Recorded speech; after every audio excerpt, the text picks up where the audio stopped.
በስመ አብ ወወልድ ወመንፈስ ቅዱስ አሃዱ አምላክ አሜን።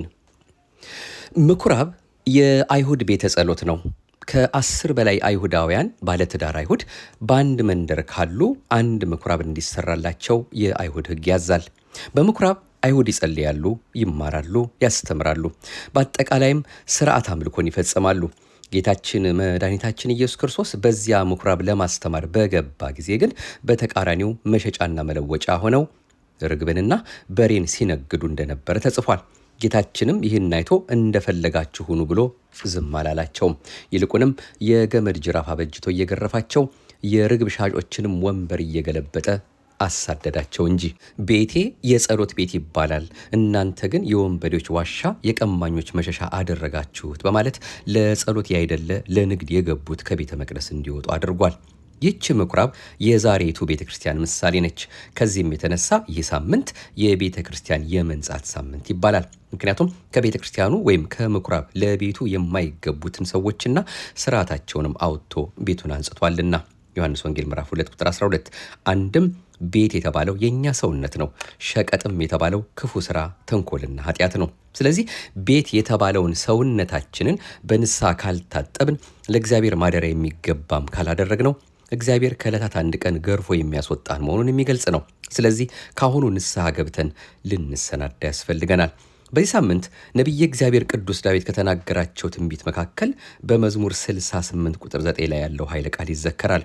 ይኸውም የቤት ቅናት በልታኛለችና የሚሰድቡህም ስድብ በላይ ወድቋልና ነፍሴን በጾም አስመረርኳት ለስድብም ሆነብኝ የሚል ነው። እንግዲህ ቤት የተባለው በዋናነት የስሙ መቀደሻ የክብሩ መገለጫ ቤተ መቅደሱ ሲሆን፣ በሌላኛው መልኩ በሁለተኛነት ደግሞ የመንፈስ ቅዱስ ማደሪያ የሆነው የእኛ ሰውነት ነው። አንዳንድ ተቃዋሚዎች ግን ቤተ መቅደስና ስርዓቱ ተሽሯል፣ በአዲስ ኪዳን ቤተ መቅደስ የለም ሲሉ ይደመጣሉ። ጌታችን ግን ስርዓት የሚያፈርሱትን አባረራቸው እንጂ ቤቱን አላፈረሰም። ይህም ለቤቱና ለስርዓቱ ቀናተኛ አምላክ መሆኑን እንጂ ሕጉን ሊሽር ስርዓቱና ቤቱን ሊያፈርስ የመጣ መሆኑን አያሳይም። ስለዚህ ይህ ሳምንት ሶስተኛው የአብይ ጾም ሰንበት ማለት ነው፣ የቤተ ክርስቲያን ክብርና ቅድስና በስፋት የሚነገርበት ሳምንት ሲሆን፣ በአንጻሩም እግዚአብሔር ጅራፍ በተባለው መቅሰፍት ገርፎ ሳያወጣን በፊት በንስሐ መመለስ እንደሚገባንም የሚነገርበት ሳምንት ነው። እንኳን ለዚህ ያደረሰን ቸርነትና ምሕረቱን አብዝቶልን ይህን የጀመርነውን የተቀበልነውን የአብይ ጾምን ሶስተኛውን ሰንበት ምኩራብ የተባለችዋን ለማሰብ ለዚህ ሰዓት ስላደረሰን አሁንም የፍቅር አምላክ ቸሩ መድኃኔዓለም ክብርና ምስጋና ለገናና ስሙ ይሁንልን። አማላጅቱም ንጽሕተ ንጹሐን ቅድስተ ቅዱሳን የእናትነት ፍቅሩ አልተለየንምና ስሙ የከበረ የተመሰገነ ይሁን። ይህንኑ አስመልክተን ነው እንግዲህ ያው በየሳምንቱ ስለምናስታውሳችሁ እናንተም በየዓመቱ የምትሰሙትም ቢሆን በጊዜው በወቅቱ ደግሞ የበለጠ መስማትም እንደገና ደግሞ ለሕይወታችን የሚያስፈልገንን መውሰድም ስላለብን ይህንኑ እንዲህ ለማየት እንሞክራለን። እግዚአብሔር አምላካችን አሁንም በዚህች ዕለት ልንሰማ የወደደውንም እሱ በይቅርታው ብዛት እንዲያስተምረን በእያንዳንዳችን ልቦና ጽላትም እንዲጽፍልን ፈቃዱ ይሁንልን። ምኩራብ ማለት ኮረበ፣ ሰራ፣ አነጸ፣ አመለከ ከሚለው ስርወ ግስ የወጣ ሲሆን ምኩራብ ማለት መስገጃ፣ መማፀኛ፣ ቤተ ጸሎት፣ ታላቅ የአምልኮት አዳራሽ ማለት ነው። አንድም ምኩራብ ከፍ ያለ ኮረብታማ ህንፃ ማለት ነው። ብዙውን ጊዜ የአይሁድ አብያተ ጸሎት የሚታነጹት ከፍ ባለ ኮረብታ ላይ ስለነበር ምኩራብ የከፍታ ምሳሌ ሆኖ ይነገራል። አይሁድ ቤተ መቅደሳቸው ከኢየሩሳሌም ውጭ እንዲታነጽ አይፈቅዱም፣ በሕጋቸውም የተከለከለ ነው። ያውም የሚፈቀደው አንድ ብቻ ሆኖ በዓመት 3 ጊዜ ታላላቅ ብሔራዊ በዓላት ያከብሩበታል። እነዚህም በዓለ ናዕት፣ በዓለ ፋሲካ ወይም በዓለ ሰዊት እና በዓለ መጸለት ናቸው። የመጀመሪያው ቤተ መቅደስ ታላቁ ንጉሥ ሰሎሞን ያነጸው ሲሆን በንጉሥ ናቡከደነጾር ሰራዊት ተቃጥሎ ሲፈርስ፣ ሁለተኛው ደግሞ 46 ዓመታት የፈጀ በታላቁ ንጉሥ በዘሩባቤል አማካኝነት የታነጸው ቤተ መቅደስ ነው። እርሱም በ70 ዓመተ ምህረት በጥጦስ ወረራ ሀገሪቱ በምትጠፋበት ጊዜ ቤተ መቅደሱም ፈርሷል። ይህ ቤተ መቅደስ ኪሩቤል የሚጋርዷት ጽላተ ሕግ የሚገኝበት፣ መናውን የያዘ መሶበ ወርቅ፣ የለመለመች የአሮን በትር፣ የወርቅ ማጠንት ያሉበት ቤተ መቅደስ ነው። ሊቀ ካህናቱ በዓመት አንድ ጊዜ ስለ ራሱና ስለ ሕዝቡ ኃጢአት ደም ይዞ ዓመታዊ መስዋዕት ያቀርብበታል። በዓመት 3 ጊዜ ታላላቅ በዓላት ይከበርበታል። ከ70 ዓመተ ምህረት ጀምሮ ከምድረ ገጽ ጠፍታ የነበረችው እስራኤል እንደ ሀገር በአውሮፓውያኑ አቆጣጠር በ1948 ዓመተ ምህረት ወደ ዓለም መድረክ ብቅ ብትልም በ70 ዓመተ ምህረት በሮማውያኑ የፈረሰው የቤተ መቅደሷ ጉዳይ ግን አሁንም ያልተፈታ እንቆቅልሽ እንደሆነ ዘልቋል። በርካታ የሥነ መለኮት ሊቃውንት እንደሚያብራሩት የኢየሩሳሌም ቤተ መቅደስ መፍረስ እስካሁንም ድረስ በርካታ አይሁድ በሐዘንና በሰቀቀን የሚያስታውሱት የታሪካቸው ዋና ክፍል ነው። እስራኤል እንደ መንግስት መመስረትና በተለይም ደግሞ አይሁድ በዓለም ፍጻሜ የፈረሰውን መቅደሳቸውን እንደገና ለመገንባት የሚነሱበት ቀን በዓለም ታሪክ ውስጥ የምድራችን ታሪክ የመጨረሻው መጀመሪያ ይሆናል ሲሉ መጽሐፍ ቅዱሳዊ የሆኑ ትንቢቶችን በማስደገፍ ያብራራሉ። ምኩራብ ግን በምድረ እስራኤል እንዳስፈላጊነቱ በየቦታው ሊታነጽ ይችላል። ስለዚህ በመላዋ ምድረ እስራኤል 46 ምኩራባት እንደነበሩ ሊቃውንት ይናገራሉ። 10 የጎለመሱ ወንዶች ሲገኙ ምኩራብን መስራት ይፈቀድላቸው ነበር። ምኩራቡ ግን ትንሽ ወይም ትልቅ ሊሆን ይችላል። መብራቶች የሚበሩበት፣ መጽሐፍት የሚነበቡበት ከፍ ያለ መድረክ አለው። እንዲሁም ሌዋውያን ካህናት እንደየማዕረጋቸው የሚቀመጡበት የክብር ቦታ ነበረው። ጌታችን ለደቀ መዛሙርቱ ከፈሪሳውያን የግብዝ ሕይወት እንዲርቁ ባስጠነቀቀበት አንቀጽ ላይ እነርሱ በምኩራብ የከበሬታ ወንበር በገበያም ሰላምታና መምህር ሆይ ተብለው እንዲጠሩ ይወዳሉ፣ እናንተ ግን መምህር ተብላችሁ አትጠሩ ሲል እንደ ፈሪሳውያን ከንቱ ውዳሴ ወዳጆች እንዳይሆኑ ሐዋርያትን መክሯቸዋል። ስለዚህ ምኩራብ ሌዋውያን ክብራቸውን የሚያሳዩበት የተለየ ቦታ እንደነበራቸው እንገነዘባለን። ማቴዎስ 23 ቁጥር 6 ቅዱስ ያሬድ ኢየሱስ በሰንበት ቀን ወደ አይሁድ ምኩራብ ገባ እያለ ጌታችን በምኩራብ ማስተማሩን እየጠቀሰ ስለሚዘምር ይህን ሰንበት ጌታችን መድኃኒታችን ኢየሱስ ክርስቶስ በምኩራብ እየገባ ለማስተማሩና በምኩራብ የሚሸጡ የሚለውጡ ነጋዴዎችን ለማስወጣቱ ቤተ መቅደሱን ለማስከበሩ መታሰቢያ ሆኖ ስለተሰጠ ይህ ሳምንት በዚሁ በምኩራብ ተሰይሟል። ማቴዎስ 21 ቁጥር 12 ጌታችን በምድር ሲመላለስ ከዚህ ቀደም በምኩራቦቻቸው ተሰምቶ የማይታወቅ የወንጌል ትምህርት እንዳስተማራቸውና እውራን እንዲያዩ፣ ደንቆሮች እንዲሰሙ፣ ዲዳዎች እንዲናገሩ በማድረግ ሙታንን በማስነሳት የተለያዩ ታምራቶችን በማድረግ የወንጌልን ኃይል ስለማሳየቱ ይተረክበታል። በምኩራብ ሐዋርያትም አይሁድ በተበተኑባቸው ቦታዎችም ሆነ በኢየሩሳሌም ሲዘዋወሩ አስቀድመው ወደ ምኩራቦች ገብተው ወንጌልን ያስተምሩ ነበር። ማቴዎስ ምዕራፍ 4 ቁጥር 23 ቀዳሜ ሰማዕት ሊቀ ዲያቆናት ቅዱስ እስጢፋኖስ ጸጋንና ኃይልን ተሞልቶ በሕዝቡ መካከል ድንቅና ታላቅ ምልክት ያደርግ ነበር። የነፃ ወጪዎች ከተባለችው ምኩራብም ከቀሬናና ከእስክንድሪያ ከኪልቅያና ከእስያ ከነበሩት አንዳንዶች ተነስተው ይከራከሩት ነበር። ሆኖም የሚናገርበትን ጥበብና መንፈስ ይቃወሙ ዘንድ አልቻሉ።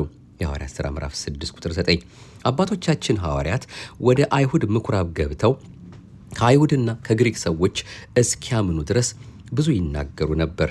ያላመኑት አይሁድ ግን የአሕዛብን ልብ በሐዋርያት ላይ በክፋት ያነሳሱ ነበር። የሐዋርያት ሥራ ምዕራፍ 14 ቁጥር 1፣ የሐዋርያት ሥራ ምዕራፍ 13 ቁጥር 5 የሀገሩን ሰርዶ በሀገሩ በሬ እንዲሉ ሐዋርያው ቅዱስ ጳውሎስ ከፈሪሳውያን ጋር በአንድ ወንበር ተምሮ ሕገ ኦሪትን ጠንቅቆ ያወቀ ሊቀ ኦሪት ነበርና በምኩራብ እየተገኘ ያስተምር ነበር። ወደ ክርስትናው ዓለም ከተቀላቀለ በኋላም ለምኩራቡ አዲስ ባለመሆኑ አልፎ አልፎ በሰንበት ወደ ምኩራብ እየገባ ወንጌልን ይሰብክ ነበረ። ለአይሁድ ሊቃናትና ለግሪክ ጠበብቶችም ስለ ክርስቶስ ያስረዳቸው ነበር። የሐዋርያት ሥራ ምዕራፍ 18 ቁጥር 4 ይህ ሐዋርያ ከማመኑ በፊት ክርስቲያኖችን የሚያሳድድበትን ደብዳቤ ከካህናት አለቆች እያጻፈ ለምኩራቦቹ ያሰራጭ ነበር። በኋላ ግን ራሱ ክርስቲያን ሆኖ ከሚሰደዱት ወገን ተቆጠረ። ነገር ግን ሳይፈራ በድፍረት ሳይዋሽ በእውነት ፍጡር ያልኩት ኢየሱስ ክርስቶስ ለካ ፈጣሪ ኖሯል፣ ክርስቲያኖችም በእውነት ቅዱሳን ናቸው ብሎ በምኩራብ ይመሰክር ጀመር። የሐዋርያት ሥራ ምዕራፍ 9 ሐዋርያው ቅዱስ ጳውሎስ ወደ ኤፌሶን ሄዶ ወንጌልን በሚሰብክበት ጊዜ ወደ ምኩራብ እየገባ ያስተምር እንደነበር ወንጌላዊ ሉቃስ እንዲህ ሲል ዘግቦልናል። ወደ ምኩራብም ገብቶ ስለ እግዚአብሔር መንግሥት እየተነጋገሩና እያስረዳቸው 3 ወር ያህል በግልጥ ይናገር ነበር በማለት መስክሯል። የሐዋርያት ሥራ ምዕራፍ 19 ቁጥር 8። እንግዲህ ይህን መርሃ ግብራችንን የዛሬ ዓመት በተለይ አሁን ያደረስናችሁን ጨምሮ ሌሎች በርካታ ጉዳዮችንም በተለይ በምኩራብ ምን አይነት አገልግሎትና ስርዓት ይፈጸምበታል ለሚለው ትምህርተ ኦሪት ይሰጥበታል፣ አምልኮት ይፈጽሙበታል፣ ጸሎት ያደርሱበታል ብለን ያደረስናችሁ አንድ መርሃ ግብር ነበረ። በዚህም ላይ ደግሞ የምኩራቡ በደል ምን እንደሆነም ጌታችን የተናገረውና በወቅቱም ያደረገውንም እንዲሁ አደርሰናችሁ ነበር። እሱን እንኳን ጊዜውም ስለሆነ ድጋሚ ለማስታወስ እንሞክር። ጌታችን መድኃኒታችን ኢየሱስ ክርስቶስ የእስራኤል ሕዝብ ከግብፅ ባርነት ነፃ የወጡበት የአይሁድ የፋሲካ በዓል በሚከበርበት ዕለት በኢየሩሳሌም ወደሚገኘው ቤተ መቅደስ ሄደ። በዚያም ቆሞ ሲመለከት የዚያ ታላቅ ቤተ መቅደስ ዙሪያና ቅጥረ ግቢው በንግድ ሸቀጣሸቀጥ መደብር ተሞልቶ የእንስሳ መንጋ ታጉሮበት ገንዘብ የሚመነዝሩ ወይም የሚለዋውጡ ነጋዴዎች ተቀምጠውበት ገበያው ደርቶ ጫጫታው በርክቶ በቦታው የደራና የተጧጧፈ ንግድ ሲካሄድበት ያያል። ወዲያውኑ ጌታችን ጅራፍ አበጅቶ የቀንድ ከብቱን የበግና የፍየሉ መንጋ እየገረፈ ከቤተ መቅደሱ አስወጣ።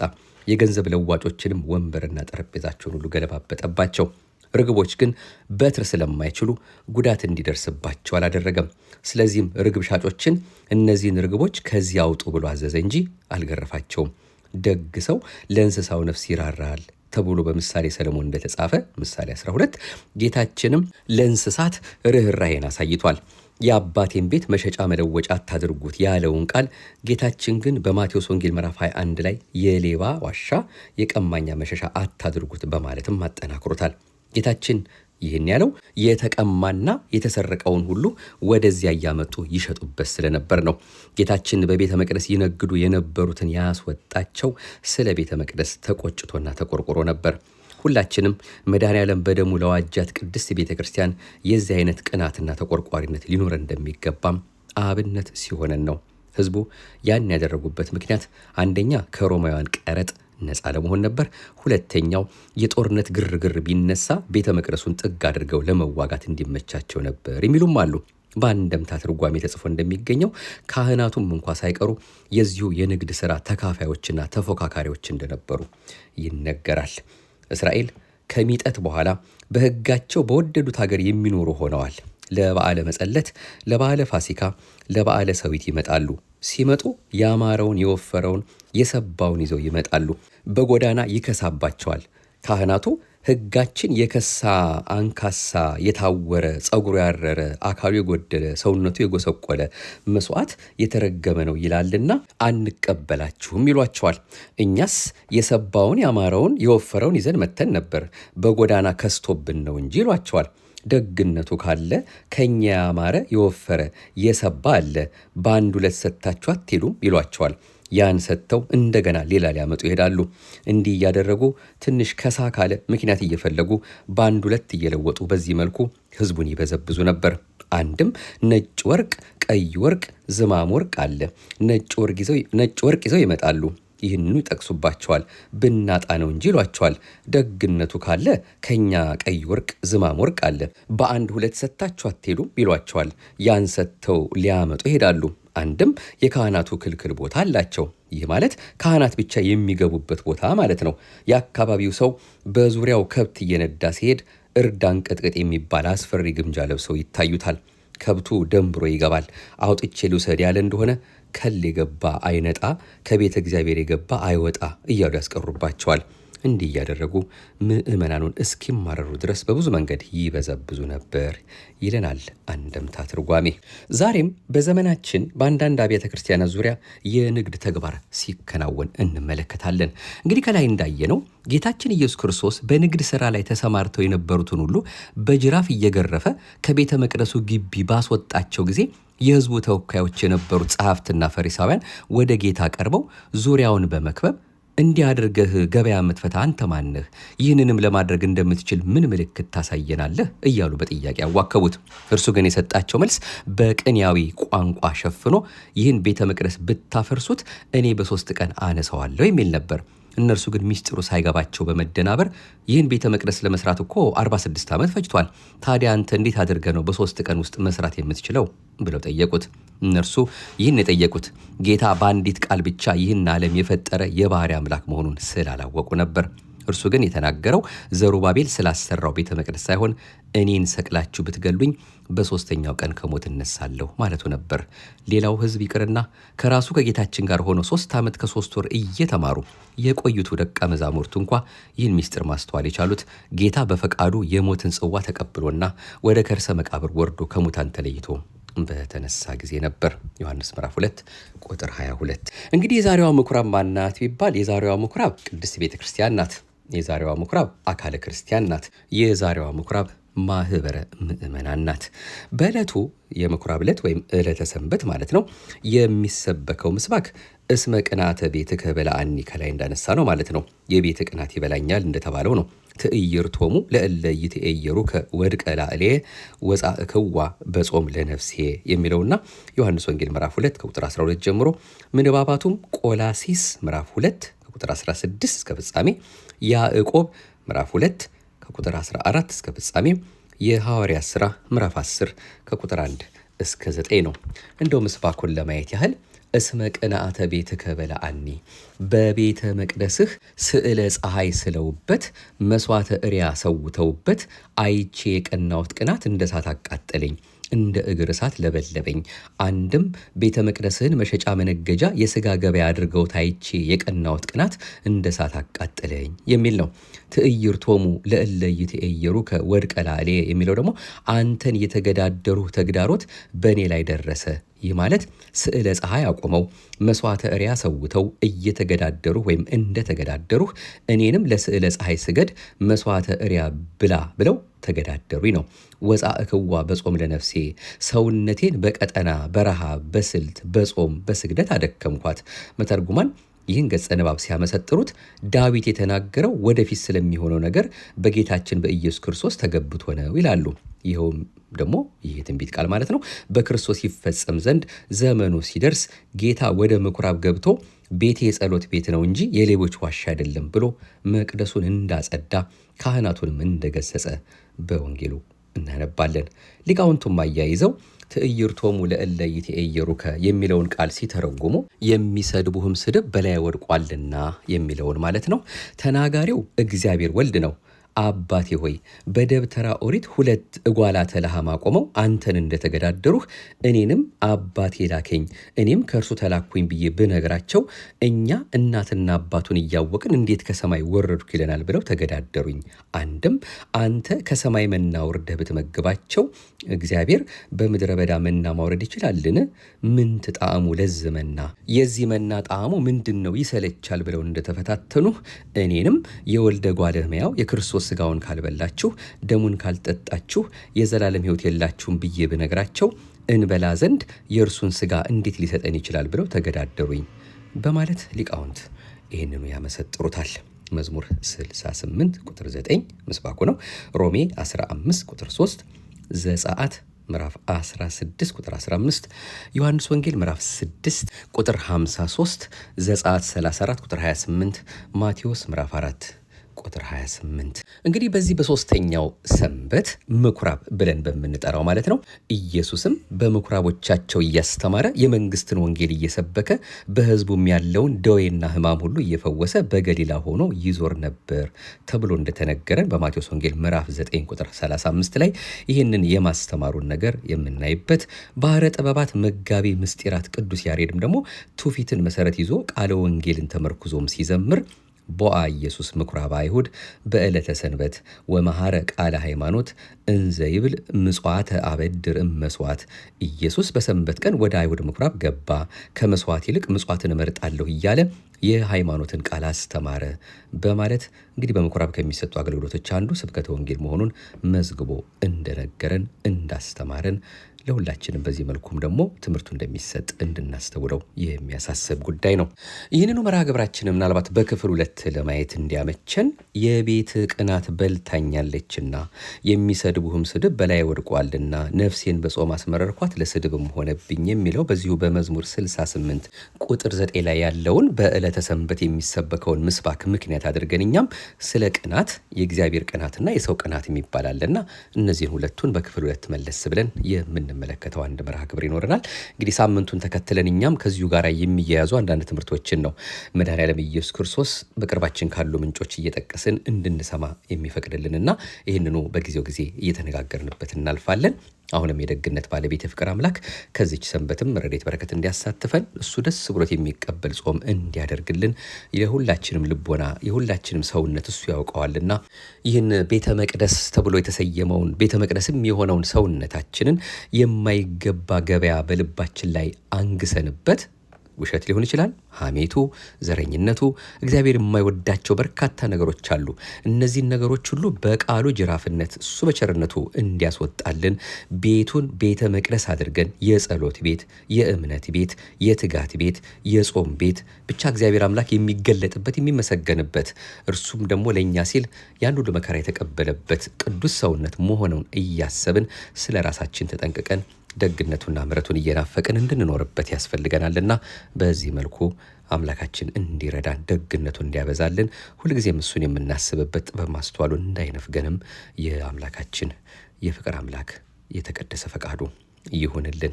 አሁንም አምላካችን እድሜውን አበድሮን በቀጣዩ ስንገናኝ ደግሞ በሌላው መርሃ ግብር ተመልሰን እሱ የፈቀደልንን እንሰማለን እናደምጣለን። ለእስካሁኑ የደግነት ባለቤት እሱ አምላካችን ክብርና ምስጋና ለገናና ስሙ ይሁን። ስላስተማረን ስለመከረን ቅድስት ቤተክርስቲያናችን ትምህርቷ አያልቅም። በተለያየ መልኩ የምትሰጠን ትምህርት ተነግሮ ተዘርዝሮ አያልቅምና እኛም እንግዲህ መቼስ በጣም በርካታ መጽሐፍት ቢኖሩም በቅርባችን ግን ካሉት ለዕለቱ የሚመቸውን እግዚአብሔር አምላካችን የወደደውን እንድንሰማ የፈቀደልንን ነው ይኸው ወደ እናንተ እያመጣን በተለይ ደግሞ ብዙ ደክመው እኛም ማንደርስባቸውን መጽሐፍት እየደከሙ እያመጡ ለሁላችንም ስብስብ አድርገው የሰጡንን አባቶቻችን ወንድሞቻችን እያመሰገን ይኸው እየተከታተልን ያለ ነው።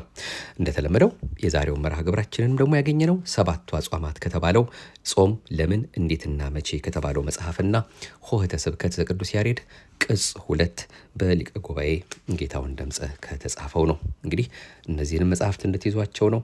በተለየ መልኩም ደግሞ ሆህተ ስብከት ቅጽ 1ም ቅጽ 2ም አለው። ከዓመት እስከ ዓመት የቀረቡ የበዓላትን ሁኔታ በቅዱስ ያሬድ ትምህርት የሚያብራራ ግሩም የሆነ መጽሐፍ ነውና እኛም ይኸው አንለቅ ብለን ከዚሁ መጽሐፍ ላይ እንደሚያስፈልገን ሁኔታ ለዕለቱ የሚመቸውን እያወጣን ከሌሎችም እየጠቀስን እየተማማርን ነው ያለነውና መጽሐፍት ወደ ሀገር ቤት ስትሄዱ ወይም ደግሞ ሀገር ቤት ያላችሁ ብትሆኑ በተለያየ መልኩ ይህን መርሃ ግብር የምታደምጡ እንግዲህ እንዲህ አይነት መጽሐፍቶችን በእጃችን ብንይዛቸው እንደው ሁል ጊዜ እንደው ዩቱብ ላይ ተጣብቀን አንከርምም። ለሚጠይቁን ምላሽ የምናዘጋጅባቸውም ስለሚሆን አንዳንድ ጊዜ ሰዎች ማንበብ ብዙ ጊዜ ለማንበብ እየተፈተኑ ነው። አሁን ማንበብ በጣም እየቀነሰን ያለውና መጽሐፍትን ማያዝን የመሰለ ሀብት የለምና በዚህ መልኩ የንባብ ነገራችንንም እያዳበርን መጽሐፍትንም ደግሞ እንድንይዛቸው ያስፈልገናል።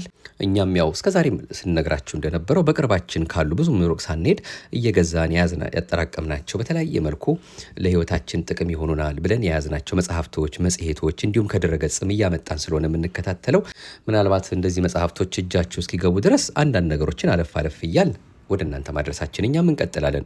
መሰረታዊ የሆኑ ምንጮቻችን ስለሆኑ ማለት ነው። የቅድስት ቤተክርስቲያናችንን ቀጥተኛውን እንደወረደ ከማይደርቀው ምንጭ የምናገኝባቸው መልእክቶቻችን ስለሆኑ እስከዚያው እናንተም ደግሞ በማፈላለግም ለራሳችሁ የሚሆነውን መረጃ እንድትይዙ ስለሚያስፈልግ ነው። ሁሉን ነገር ማዳረስ ስለማይቻል ማለት ነውና በዚህ መልኩ መጽሐፍትን ስንጠቁማችሁ እንድትይዟቸው እንድትጠቀሙባቸው ከወዲሁ ለመጠቆም እንወዳለን።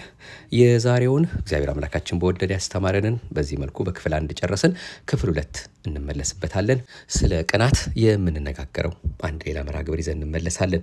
የፍቅር አምላክ ቸሩ መድኃኔዓለም ከዚች ከ3ኛይቱ የአብይ ጾም ሰንበት ከምኩራብ ረድኤት በረከት ያሳትፈን። ሳምንቱ ሁሉ ከዚሁ ጋር የተያዘ ትምህርት ነው በኦርቶዶክሳዊ ተዋሕዶ ቤተክርስቲያናችን በሁሉም እየተሰጠ የሚከርመው ወደ መጻጉዕ እስክንደርስ ማለት ነው። እስከዚያው በያለንበት ሰላም እግዚአብሔር ከሁላችን ጋር ይሁን። በሃይማኖት ያጽናን፣ በምግባር ያቅናን። ልባችንን ሐሳባችን ሁሉ ከሱ ጋር አድርገን እሱ የወደደውና የፈቀደውን ጾም ጾመን ዋጋ ለምናገኝበት ነገር እንዲያተጋን የደግነት ባለቤት ቸሩ መድኃኔዓለም እንዲረዳን ፈቃዱ ይሁንልን። እመብርሃን አዛኝቱ ዘወትር እኛን የሚጠብቀው እንዳይነ ጥቅሻ ያልተለየን ቃል ኪዳኗ አብሮን አለና የኔንም የእናንተንም የሁላችንም መጨረሻ በእናትነት ፍቅሯ ታሳምርልን። በሄድንበት ባለፍንበት ቦታ ሁሉ እሱ አምላካችን በቸርነቱ ለሁላችንም ሞገስ ሆኖን እሱን እየሰማን መስቀሉን እያየን በጸሎት እየተጋን ጾሙንም በአግባቡ እየጾምን ደግነቱ በስቶልን ያችን መንግስቱን ለመውረስ የምንበቃበትን መልካም ስራ እንድንሰራ እሱ ፍለጋው እንዲያስተምረን መንገዱ እንዲያሳየን ብርሃን እንዲሆነን ፈቃዱ ይሁንልን። ይቆየን፣ የቀጠሮ ሰዎች ይበለን። ማህደረ ተዋህዶን ነበረ ስናደምጥ የቆየ ነው። አቤቱ አንተን መፍራትን በልቦናችን በጎ አምልኮትህንም በህሊናችን ጨምር። ሀገራችንን አምላካችን አሁንም በቸርነቱ ይጠብቅልን፣ ደጉን መልካሙን ጊዜ ያቅርብልን። አሜን። ይቆየን።